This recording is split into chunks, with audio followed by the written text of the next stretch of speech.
दैनिक जीवन की साधनाओं में पूर्ण आयु प्राप्त करने की साधना है, पूर्ण स्वास्थ्य प्राप्त करने की साधना है, किसी भी प्रकार से रोगों से मुक्ति पाने की साधना है, पुत्र प्राप्ति साधना है, पूर्ण सफल गृहस्थ जीवन को संपन्न करने की साधना है और शत्रुओं को पूर्ण रूप से परास्त करके उन पर विजय प्राप्त करने की साधनाएं हैं। इन दैनिक गृहस्थ जीवन की साधनाओं में भाग्योदय साधनाएं हैं, तो राज्य में अद्वितीय सम्मान प्राप्त करने की भी साधनाएं हैं। आर्थिक उन्नति की साधनाएं हैं, तो जीवन की पूर्णता प्राप्त करने की भी साधनाएं हैं। इन साधनाओं के माध्यम से व्यक्ति अपने जीवन के दैनिक कार्यों को सरलता से और संपन्नता से संपन्न कर सकता है। ये सामाजिक और दैनिक जीवन या गृहस्थ जीवन की पूर्णता के लिए साधनाएं हैं। तो दूसरी ओर ब्रह्म साधनाएं हैं, ब्रह्म प्राप्ति की साधनाएं हैं, वायुगमन साधना है, जहां और जिस साधना के माध्यम से व्यक्ति एक स्थान से दूसरे स्थान पर आसानी से गतिशील हो सकता है, कुछ मिनटों में हजारों मील की यात्राएं संपन्न कर सकता है। पूर्ण वैचारिक साधना है, जिसके माध्यम से कैसी भी स्थिति में, सर्दी, गर्मी या बरसात में भी पूर्ण सुरक्षित और स्वस्थ बना रह सकता है। ऐसी साधनाएं हैं जिसमें बर्फ पे कई वर्षों तक बैठ करके भी साधनाएं संपन्न की जा सकती हैं और उसके शरीर पर किसी प्रकार का व्याघात उत्पन्न नहीं होता, सर्दी नहीं लगती। तड़कती हुई भट्टी में बैठ करके भी साधनाएं संपन्न की जा सकती हैं, उसके शरीर को किसी प्रकार की आंच नहीं आती।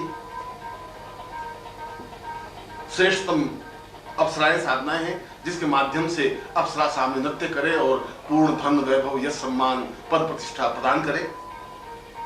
और इस प्रकार से ऐसी कई साधनाएं हैं जिसको हम सोच भी नहीं सकते, विचार भी नहीं सकते, कल्पना भी नहीं की जा सकती।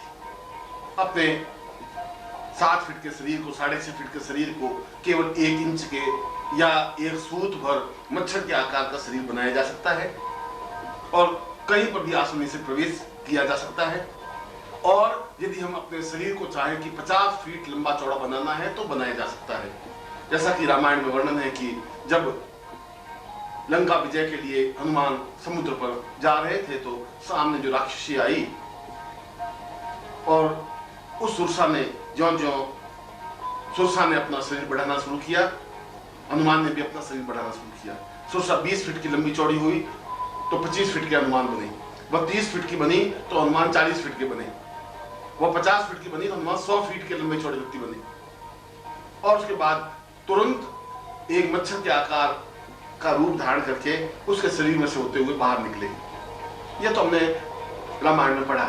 इसका मतलब है कि उस समय तक ये साधनाएं थीं, पर बाद में हमारे यहाँ से ये साधनाएं लुप्त हो गई। मगर ये हमारा सौभाग्य है कि ये साधनाएं तिब्बतियों के पास, लामाओं के पास अभी तक भी ज्यों की त्यों सुरक्षित है।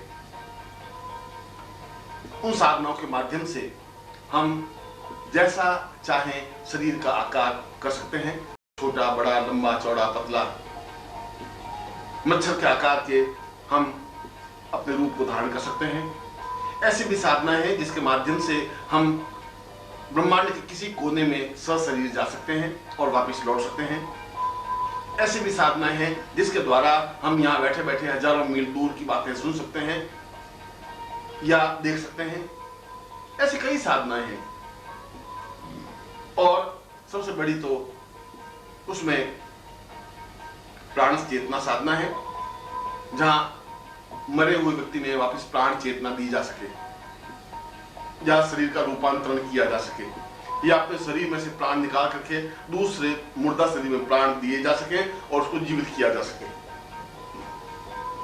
कुछ समय के लिए अपने शरीर को 15 साल 20 साल के लिए सुरक्षित रख करके अपने प्राणों के माध्यम से किसी दूसरे शरीर में प्रवेश करके कायाकल्प साधना संपन्न की जा सके। ऐसी कई साधनाएं मैंने उन लामाओं के पास से समझी, अनुभव की और मैंने यह पाया कि वास्तव में उनके पास साधनाओं का अक्षय भंडार है। मेरी बात से साधक शायद अपने बुद्धि के तर्क से और बुद्धि के व्यामोह से नहीं समझ सकें, मगर जो लामाओं के संपर्क में आया है, जो तिब्बत साधनाओं से संपर्क में आया है, जिन्होंने तिब्बतियों का और उन लामाओं का संपर्क साहचर्य किया है, उनको मालूम है कि वास्तव में वे एक प्रकार से देव पुरुष हैं, देवदूत हैं,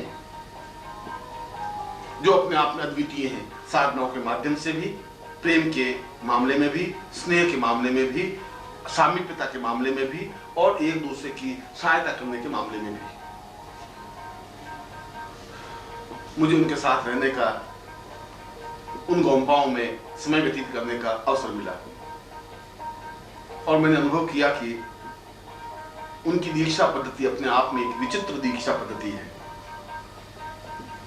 दीक्षा का तात्पर्य है कि वे एक ही झटके में सहस्रार को खोल देते हैं और मस्तिष्क के उस भाग पर विशेष रूप से चोट करते हैं जिस भाग से कायाकल्प बन सके। शरीर के 3 मुख्य बिंदु हैं। मस्तिष्क के या हमारी खोपड़ी पर, सिर पर 3 महत्वपूर्ण पॉइंट हैं, जिसमें पहला पॉइंट पूर्व और पूर्ण रूप से भूत, वर्तमान, भविष्य को देखा जा सके, 100 साल पहले के जीवन को देखा जा सके और अगले 100 सालों में क्या घटनाएं घटित हो सकती हैं उनका आकलन कर सके, अनुभव कर सके। उस बिंदु को जोरों से प्रहार करने से और उस बिंदु को दबाने से इस प्रकार की सिद्धि स्वतः प्राप्त हो जाती है। मस्तिष्क का दूसरा भाग या दूसरी एक नाड़ी, चेतना नाड़ी कही जाती है, उस पर प्रहार करने से स्वतः कायाकल्प हो जाता है और एक वृद्ध व्यक्ति भी अपने आप में तरुण, यौवनवान, स्फूर्तिवान, चैतन्य बन जाता है। और तीसरी नाड़ी को दबाने से, उस पर प्रहार करने से असीम सिद्धियों को सीखने की क्षमता और सफलता की स्थिति अपने आप बन जाती है। इन तीनों बिंदुओं को दबा करके ही वे दीक्षा प्रदान करते हैं, यदि किसी को दीक्षा देते हैं तो। इसको गोम्पा दीक्षा कहा जाता है और इस गोम्पा दीक्षा में एक सोने की कील या चांदी की कील लेकर के या पतला सा तार लेकर के विशेष मंत्रों से सिद्ध करके मस्तिष्क के एक विशेष भाग में पत्थर से ठोक करके उस खोपड़ी में उसको जमा देते हैं, बिठा देते हैं। जिस प्रकार से एक लकड़ी में लोहे की कील को फंसा देते हैं, ठीक उसी प्रकार से उस मस्तिष्क में उन तीनों बिंदुओं पर 3 कीलें जमा देते हैं। यद्यपि वे कील, जिसको मैं चांदी की या सोने की कील कहता हूं, वे 1 सूत या 2 सूत से ज्यादा मोटी नहीं होती, मगर वे कीलें उन नाड़ियों पर इस प्रकार से केंद्रित करते हैं कि ये साधनाएं स्वतः उनके जीवन में प्राप्त हो जाती है और वो अपने आप में सिद्ध होने का प्रारंभिक चरण प्राप्त कर लेता है। लगभग 14 दिन तक ये साधना प्रारंभ होती है, संपन्न होती है और 14 दिनों में जाकर के वह दीक्षा पूर्ण होती है। मगर इन 14 दिनों में उस साधक को जो अनुभव होते हैं, जो सिद्धियां प्राप्त होती हैं, जो विचित्रताएं प्राप्त होती हैं, जिनके माध्यम से वो सफलताएं प्राप्त करता है, वो अपने आप में अद्वितीय होती हैं। वास्तव में जिसका सौभाग्य होता है, जो जीवन में सफल प्राप्ति का आकांक्षी होता है, जिसके भाग्य उदय होते हैं, वे ही उन गोम्पाओं के, उन लामाओं के संपर्क में आता है और ये उसका वास्तव में अहोभाग होता है कि वे लामा उनको इस प्रकार की दीक्षा प्रदान करे। इस दीक्षा के माध्यम से जहां उसकी चेतना जागृत होती है, इस दीक्षा के माध्यम से जहां उसका भूत, भविष्य, वर्तमान अपने आप में स्पष्ट हो जाता है और इस दीक्षा के माध्यम से जहां उसका कायाकल्प हो जाता है, उसमें साधना में बैठने की और लंबे समय तक बैठ करके साधना संपन्न करने की स्थिति प्राप्त हो जाती है और एक प्रकार से देखा जाए तो सारा शरीर अपने आप में चैतन्य, ऊर्जावान, स्फूर्तिवान बन जाता है। इस शरीर में ऊर्ज प्रवाह होने लग जाता है। ऐसा लगता है कि उमंग, ओज, जोश का एक समुद्र है जो उसके शरीर में ठाठे मार रहा है और उसके माध्यम से वह कठिन से कठिन साधनाओं को भी संपन्न करने की क्रिया सीख लेता है। ये मेरे जीवन का सौभाग्य था कि मुझे इस स्थिति से निकलना पड़ा। ये मेरे जीवन का सौभाग्य था कि मुझे इस प्रकार की दीक्षा प्राप्त हुई और मैं आज भी उन लामा गुरु का आभारी हूँ, कृतज्ञ हूँ कि उन्होंने उस प्रकार की सिद्धि, इस प्रकार की साधना, इस प्रकार की दीक्षा मुझे प्रदान की, जिसके माध्यम से मैं उन स्थितियों को सीख सका, समझ सका, जो मेरे जीवन का अपने आप में हेतु था और जिसको मैंने पुराणों में, वेदों में और शास्त्रों में पढ़ा था, पर मुझे विश्वास नहीं था कि ये साधनाएं आज भी जीवित हो सकती हैं। परंतु जब मैंने उन लामाओं को देखा कि एक पहाड़ से दूसरे स्थान पर वे बिना रुके दौड़ते हुए चले जाते हैं, बस उनका कुछ भी तकलीफ नहीं देती, उनके लिए बाधाएं पैदा नहीं करती। पहाड़ के बड़े बड़े पत्थर उसको किसी प्रकार की तकलीफ नहीं दे सकते। खाइयां उनके लिए उस प्रकार से फलांग जाते हैं जिस प्रकार से हम छोटे से तिनके को फलांगते हैं। तो देख करके आश्चर्य होता है। और जब वे एक स्थान से दूसरे स्थान पर कुछ सेकंडों में वायु वेग से चले जाते हैं और आ जाते हैं, तब भी हम दांतों तले उंगली दबा देते हैं कि वास्तव में आज के युग में भी इस प्रकार की साधनाएं हैं। ये तो कभी कोई ऐसा शिष्य प्राप्त हो जिसमें इस प्रकार की जबरदस्त चाह हो, इच्छा हो। यह शायद मेरे जीवन में ऐसा भाग्य नहीं है, या शायद मेरे जीवन में अभी ऐसा कोई शिष्य प्राप्त नहीं हो सका है जिसमें ऐसी उत्कट चाह हो कि वह इस प्रकार की लामाओं की साधना को सीखने की कोशिश करे, वो आए, इस प्रकार की दीक्षा प्राप्त करे और उन लामाओं के मंत्रों के माध्यम से, उन गोंपाओं के मंत्रों के माध्यम से उन विशिष्ट साधनाओं को, सिद्धियों को सीखे और जीवित जागृत व्यक्तित्व बन सके, पुस्तक बन सके, जिसके माध्यम से यह पुस्तक, ये ग्रंथ, यह साधना जीवित रह सके। पर मुझे विश्वास है कि मेरे जीवन काल में ही ऐसा कोई न कोई शिष्य तो अवश्य प्राप्त होगा ही, जिसमें ऐसी चाह होगी, ऐसी इच्छा होगी, ऐसी उत्कट विचार चिंतन होगा और जो अपना समय, अपना जीवन समर्पित करता हुआ इन साधनों को सीखने की क्रिया संपन्न करेगा। मैं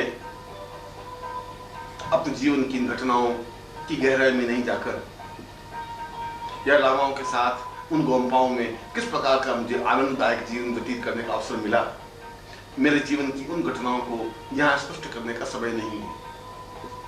इस समय तो मैं आपके सामने कुछ विशिष्ट मंत्रों को और साधना पद्धतियों को स्पष्ट कर रहा हूं, जिसे अपनाकर आज आप भी पूर्ण सफलता और संपन्नता प्राप्त कर सकते हैं। उनमें से कुछ सामाजिक साधनाएं हैं जो आपके गृहस्थ जीवन के लिए उपयोगी हैं, जो सरल हैं, सामान्य हैं, मगर आपके लिए अचूक हैं, अद्वितीय हैं, जिनकी सफलता निस्संदेह है। और कुछ विशिष्ट साधनाओं को भी मैं आपके सामने स्पष्ट करूंगा, जिसके माध्यम से आप में चाह पैदा हो सके, उत्कट इच्छा पैदा हो सके, आगे बढ़ने की भावना बन सके और आप उन साधनाओं को संपन्न कर सकें जिन साधनाओं के माध्यम से आप एक अद्वितीय योग पुरुष बन सकें। सद्गुरुदेव डॉक्टर नारायण दत्त श्रीमाली जी के दुर्लभ वीडियोस, पुस्तक, पत्रिका एवं साधना की निःशुल्क दीक्षा प्राप्त करने के लिए नीचे लिखे हुए नंबर पर वीरल पटेल जी को व्हाट्सएप पे अपना नाम और अपने शहर का नाम लिखकर भेजें। धन्यवाद।